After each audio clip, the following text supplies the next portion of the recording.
రాజకీయాల్లో ఆశ ఉండొచ్చు కానీ అత్యాశ ఉండకూడదు. అయితే అత్యాశ కూడా ఉండొచ్చు కానీ అది సందర్భాన్ని బట్టి ఉండాలి. అయితే ఇప్పుడు ఈరోజు మనం ఒక అంశం చూద్దాం. నందిగం సురేష్ గారు ఆయన మాజీ ఎంపీ, వైఎస్ఆర్సీపీ నేత. ఆయన భార్య, ఆవిడ పేరు బేబమ్మ. అయితే ఇప్పుడు బేబమ్మ గారు వచ్చే ఎలక్షన్లో ఆవిడ హోంమంత్రి అవుతారు అనేటువంటి ఫీలింగ్లో ఉన్నారంట. ఎందుకంటే జైలుకి వెళ్ళి వచ్చిన వాళ్ళందరూ దాదాపుగా పెద్ద పెద్ద నాయకులు అవుతున్నారు కాబట్టి ముఖ్యమంత్రులు అయ్యారు, జైలుకి వెళ్ళి వచ్చిన వాళ్ళు మంత్రులు అయ్యారు. ఇక నందిగం సురేష్ గారే ఎగ్జాంపుల్. మరి గతంలో ఆయన అనేక కేసులు ఎదుర్కొన్నాడు. మరి వాటిలో కొన్ని నిజాలు ఉన్నాయి, కొన్ని అబద్ధాలు ఉన్నాయి. సరే, ఆయన ఆరోపణలు అంటారు, అవతల వాళ్ళ దగ్గర ఆధారాలు లేకుండా పోలీసులు ఎవరు అరెస్ట్ చేయరు, కేసులు బెటరు. సరే, ఇక మనం దాన్ని జస్టిస్ చేయలేము. ఆ పక్కన పెడితే ఆయన మరి గతంలో అరటి తోటలో అవేవో తగలబెట్టిన కేసుల్లో కూడా ఆయన నిందితుడిగా ఉన్నాడు, జైలుకి కూడా వెళ్ళి వచ్చాడు. ఆ తర్వాత ఎంపీ అయ్యాడు. మళ్ళీ ఎన్నికలు అయిపోయిన తర్వాత 2024 తర్వాత వైసీపీ ఓటమి తర్వాత మళ్ళీ ఆయన కూడా మళ్ళీ జైలుకి వెళ్ళిన పరిస్థితి ఉంది. మళ్ళీ బెయిల్ మీద బయటకు వచ్చాడు కొన్ని కేసుల్లో. మరి ఒక దళితుడిని మరి ఆయన వార్నింగ్ ఇచ్చి మరి ఆయన్ని చంపబోయాడు అనేటువంటి ఒక కేసులో కూడా మళ్ళీ ఇప్పుడు ప్రస్తుతం ఆయన రిమాండ్ ఖైదీగా ప్రస్తుతం ఉన్నారు. అయితే ఆయన భార్య బేబమ్మ గారు అడ్వకేట్ తోటి మాట్లాడుతున్నటువంటి మాటలు మరి నిన్నటి నుంచి కూడా వైరల్ అవుతూ ఉన్నాయి. అసలు ఏ విధంగా మాట్లాడుతున్నారో ఒకసారి మనం విందాము. ఎందుకంటే ఒక మాజీ ఎంపీ భార్య ఆవిడ. సో నందిగం సురేష్ గారు ఎంపీ కాకుండా ఉంటే మనం అసలు చర్చించుకోవాల్సిన అవసరం లేదు. కానీ సరే, ఆయన మంచివాడా చెడ్డోడా పక్కన పెడితే ఆయన ఒక ఎంపీగా పనిచేశారు, గౌరవప్రదమైనటువంటి ఎంపీగా పనిచేసినటువంటి పరిస్థితి ఉంది. ఈ దేశం మొత్తానికి మరి ప్రాతినిధ్యం వహించేటువంటి పదవి అది. ఎంపీ అంటే మెంబర్ ఆఫ్ మరి పార్లమెంటు ఇండియా మొత్తానికి.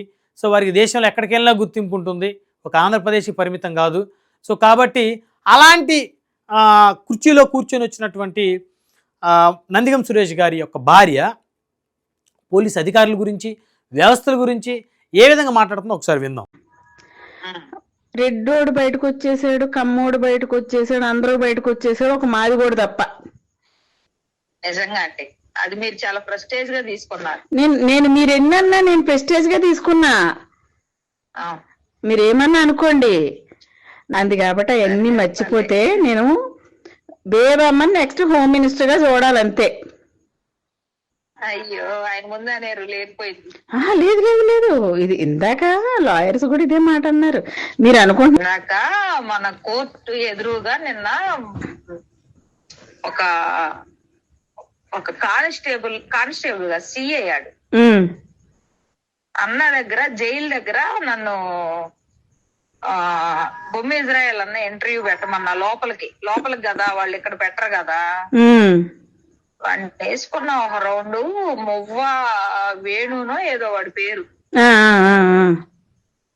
నిన్న ఈ రోజు ఆ లేచి నుంచొని, మేడం బాగున్నారా, వచ్చిందా సార్కి అన్నాడు.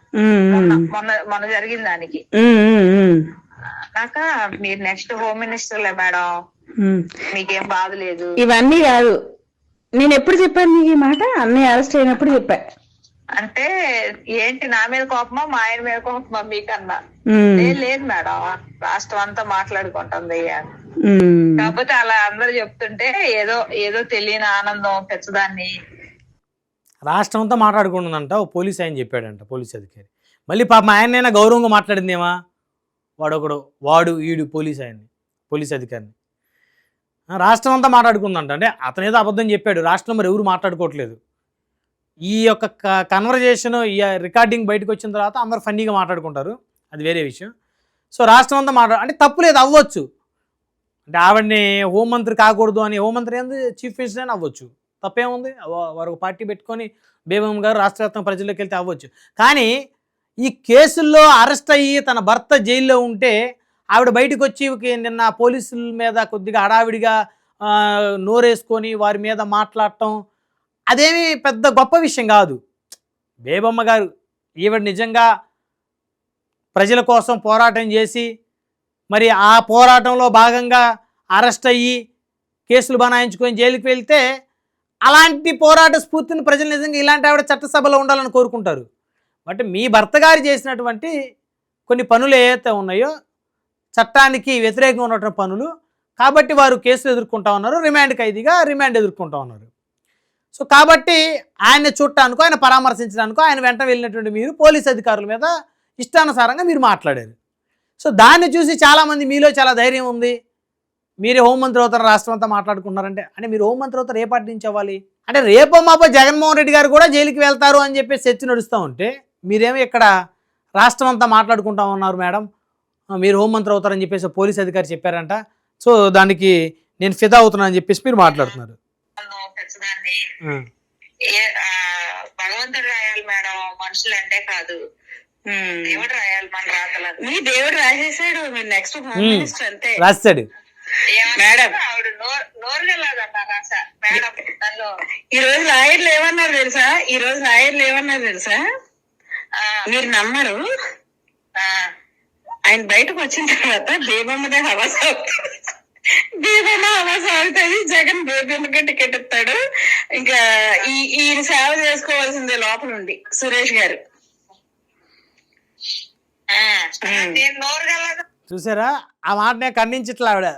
ఈ అడ్వకేట్ ఎవరో కానీ చాలా తెలివిగా, మరి వాళ్ళ దగ్గర పాపం ఎన్ని డబ్బులు గుంజారో తెలియదు కానీ లాయర్లు అందరూ చెప్పుకుంటున్నారంట బేబమ్మదే హవా సాగుతుంది, ఇక జగన్మోహన్ రెడ్డి గారు బేబమ్మకే టికెట్ ఇస్తారు. ఎందుకండి బేబమ్మ గారు ఏం చేశారు, ఏం స్వతంత్ర పోరాటం చేశారని? ఏమైనా ప్రజల కోసం ఏమైనా ఉద్యమాలు చేశారా? ప్రజా సమస్యల మీద పోరాడే ఉన్న రోడ్డు ఎక్కితే బేబమ్మ గారికి జగన్మోహన్ రెడ్డి గారు టికెట్ ఇస్తారు అని అనుకోవచ్చు. వారి భర్త కోసం మద్దతుగా వచ్చి పోలీస్ అధికారుల మీద వారు నోరేసుకొని మాట్లాడారు. సో అంటే పోలీసుల్ని తిడితే జగన్మోహన్ రెడ్డి గారు టికెట్ ఇచ్చేస్తారా? సో ఇక సురేష్ గారు బేబమ్మ గారు సేవ చేసుకోవటమేనంట. అడ్వకేట్ చెప్తున్నారు, ఈవిడేమో పాపం ముసిముసి నవ్వులు నవ్వుకుంటా ఉన్నారు.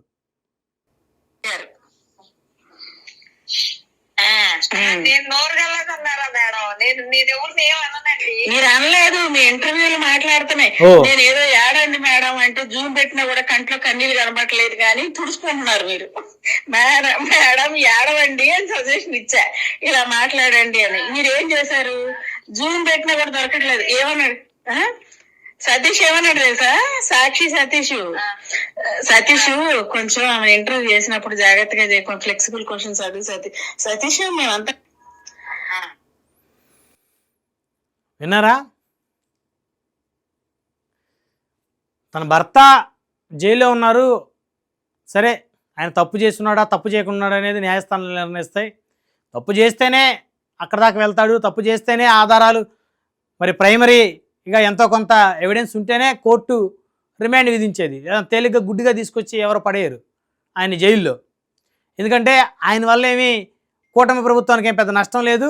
ఈయన బయట ఉండటం వల్ల ఈయన రాష్ట్ర వ్యాప్తంగా మరి ఒక ప్రభుత్వాన్ని పడగొట్టేటువంటి ప్రభావితం చేసే పరిస్థితి ఏం కాదు, అది అందరూ తెలుసు. ఆయన చేసినటువంటి పొరపాట్ల వల్లే చట్టం తన పని తాను చేసుకుంటూ పోతుంది. మరి ఆయన భార్య బేబమ్మ గారు, అరే భర్త జైల్లో ఉన్నారు, ఆయన ఎప్పుడు బయటకు వస్తారా, ఆయన తప్పు చేయలేదు, అన్యాయంగా ఆయన లోపల పెట్టారు అనే దాని మీద ఏదైనా మాట్లాడుకోవాలి కానీ ఆయన లోపల ఉంటే మరి మీరు హోంమంత్రి అవుతారు మేడం అని చెప్పేసి పోలీసులు అంటున్నారు నన్ను. నా అలా అడ్వకేట్ గారేమో మీ ఇంటర్వ్యూలు చూసేసి అసలు మామూలుగా ఇక మీరు జగన్మోహన్ రెడ్డి గారు ఆయన కాదు టికెట్ మీకు ఇచ్చేస్తారని చెప్పేసి అందరూ మాట్లాడుకుంటున్నారు. అంటే ఏంటిది? అంటే పోలీసు వాళ్ళని తిడితే జగన్మోహన్ రెడ్డి గారు టికెట్ ఇచ్చేస్తారా?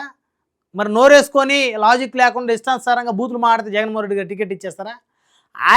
ఆయన పరిస్థితే బాగలేదు. లిక్కర్ కుంభకోణంలో రాష్ట్రంలో చాలామంది ఆయన సన్నిహితులు పెద్ద తలకాయలన్నీ కూడా లోపలికి వెళ్ళి నెక్స్ట్ ఆయన్నే అని చెప్పేసి చర్చ నడుస్తున్న నేపథ్యంలో మళ్ళీ ఇక్కడ మీరు వచ్చేసి కొత్త డిస్కషను హోంమంత్రి అవుతున్నాను.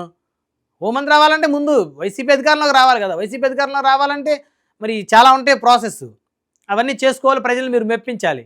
అంతేగాని పాప నందిగం సురేష్ గారు ఏమో జైల్లో ఆయన ఉంటే మీరేమో హోంమంత్రి కావాలి ముఖ్యమంత్రి కావాలని మరి పాపం మీరు కళ్ళగంటం ఏదైతే ఉందో ఇది నిజంగా అది హాస్యాస్పదం, అదేవిధంగా బాధాకరం. అంటే శత్రువులు ఎక్కడే ఉండరు పక్కనే ఉంటారని చెప్పేసి ఇప్పుడు ఈ మధ్య భర్తలకు భార్యలు వెనుపోటు పొడుస్తూ ఉన్నారు రాజకీయాల్లో. మరి బహుశా నందిగం సురేష్ గారు రేపొద్దున ఆయన టికెట్ మరి వాళ్ళ భార్య గారికి ఏమైనా వచ్చే అవకాశం ఉందో ఏమో మొత్తానికి. కానీ సో ఈ కన్వర్జేషన్ అయితే నిజంగా చాలా హాస్యాస్పదం అనేది అయితే చెప్పుకోవాలి. ఎందుకంటే అంటే పదవులు పొందడానికి ప్రయత్నం చేయొచ్చు, అదేం తప్పేం కాదు. కానీ అక్కడ సిచ్యువేషన్ ఏంటి, భర్త జైల్లో ఉన్నప్పుడు తాను హోంమంత్రి అవ్వాలని కోరుకోవటం అంటే ఇదేదో చాలా ఒక పెద్ద కుట్రలాగా కూడా చాలామంది దీని గురించి కూడా మాట్లాడుకుంటున్నారు. కాబట్టి సో ఇలాంటి కన్వర్జేషన్స్ చాలా జాగ్రత్తగా మీరు చేసుకోవాల్సిన అవసరం ఉంది. ఎందుకంటే మరి ఇప్పుడు బయటకు వచ్చిన తర్వాత మరి పాపం వారు నవ్వులు పాలు అవుతారు ప్రజల్లో.